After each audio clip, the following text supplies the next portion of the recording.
Welcome back to Hex Reel. My name's Charity. So excited to be jumping into the second episode with you. I really hate that it took this long for me to get to this movie because it's been out for about a month and a half, but I just had to cover it. Lee Cronin's The Mummy has been getting not the best reviews. Most critics didn't like it, and a lot of average day moviegoers were not fans. But I went and saw it recently, and I have to make a video to explain why I believe critics are completely wrong about Lee Cronin's The Mummy. So I'm going to give you a quick synopsis, very quick, because I want to talk a little bit about why I don't agree with critics on this, but I am going to include spoilers. So if you do not want anything spoiled, you've not seen this movie, please go check it out first and then come back. And I want to see if maybe you agree with me or disagree with me, because I love to have conversations about nuanced movies just like this one, where people have differing views, opinions. It's not just either a movie everyone loves or a movie that everyone hates. You don't find these that often. And that's why I love it. So, quick synopsis. There's a family living in Egypt, a father who is a journalist, his wife who is currently pregnant, and their two children, Katie and Sebastian. They are living in Cairo, Egypt, and while there, their daughter disappears and is kidnapped. That's all we really know. Flash forward 8 years, and she suddenly returns.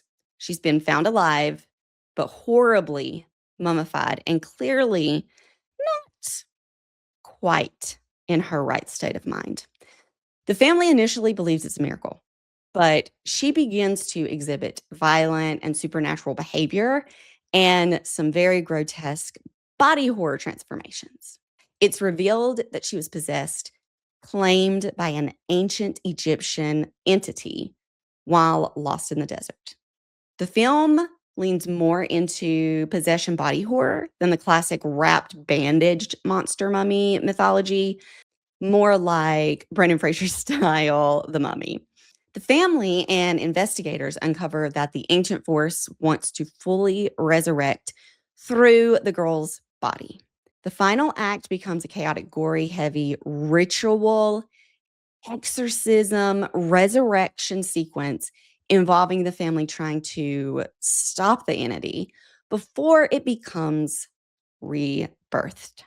The climax ends with the ancient force being destroyed and sealed again, unfortunately, through the father's sacrifice of using his own body as the vessel. It does leave with some ambiguity that the evil may not be fully gone, but to me, it actually ended a little bit more on a hopeful note. So, what is it that I found so intriguing about this movie when so many people did not? Let's break it down. This isn't trying to be The Mummy that people remember. It's trying to be something darker, slower, more psychological, and that's why it's being misunderstood. So the expectation problem to me is that people expected adventure, maybe even a little humor, more fast pacing, and honestly, even a little nostalgia. I know people went into this thinking they may see like a Brendan Fraser, like a cameo. Okay, guys, this has nothing to do with any sort of actual mummy like lore. And you will understand why in just a couple minutes. But in reality, Cronin's style for this film is bleak, atmospheric, extremely character driven. And horror is always at the forefront. Yes, this is 100% an Evil Dead aesthetic kind of movie.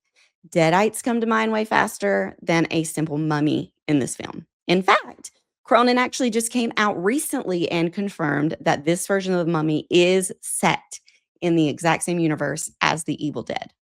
Guys, we're dealing with Deadites here, okay? Just accept it. Now, knowing that, let's go rewatch it, please. See if you still feel the same about it. Because what this movie does so right is it conjures up feelings of slow dread, extreme claustrophobia, emotional weight, and a lot of discomfort. The deeper themes, and especially where the movie shines, is the fear of death and decay, the loss of control, parents ignoring warning signs because they will do anything to protect their children, ancient power versus modern power, obsession, resurrection, and then, of course, the consequences of that. I especially think this movie will hit parents differently, which I am. I have a son who's 10, and common sense is typically thrown out the window when your child is on the line. No matter how dumb a decision may seem, a parent's love will persist, and it typically outweighs logic any day of the week. By now, we do know that bringing someone back from the dead or resurrecting them usually leads to very bad consequences. This film, however, pressures every parent to contemplate what choice they would make in this situation. Would I want to get my daughter help? Of course. Would I ever want her out of my sight again? Absolutely not. Even though the doctor's decision to allow Katie to return home so soon seems a bit ridiculous, I can still see how trauma often resembles a possession with unexplainable issues and symptoms. And when we are talking about trauma, Katie has that in excess. So, by that logic, I can understand the doctors assuming that being at home with her family could potentially relieve those symptoms. Here's what I think critics are really missing. I believe some of the reasons contributed to expectation bias.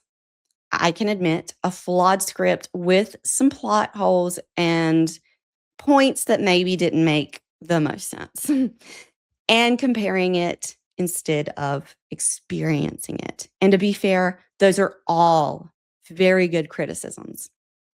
I just don't necessarily agree. So, what about this movie actually works?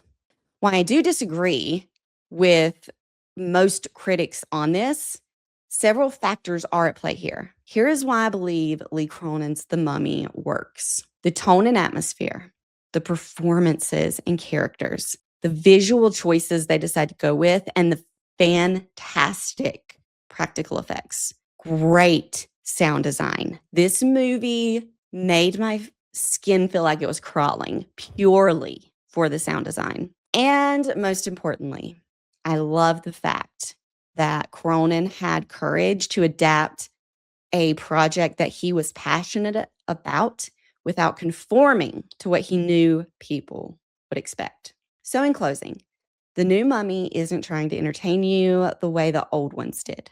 It's trying to unsettle you. And if you let it, it will actually work.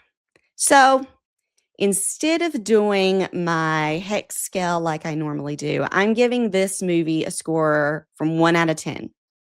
And I truly believe this movie deserves about a 6.5, maybe push it to a 7 out of 10.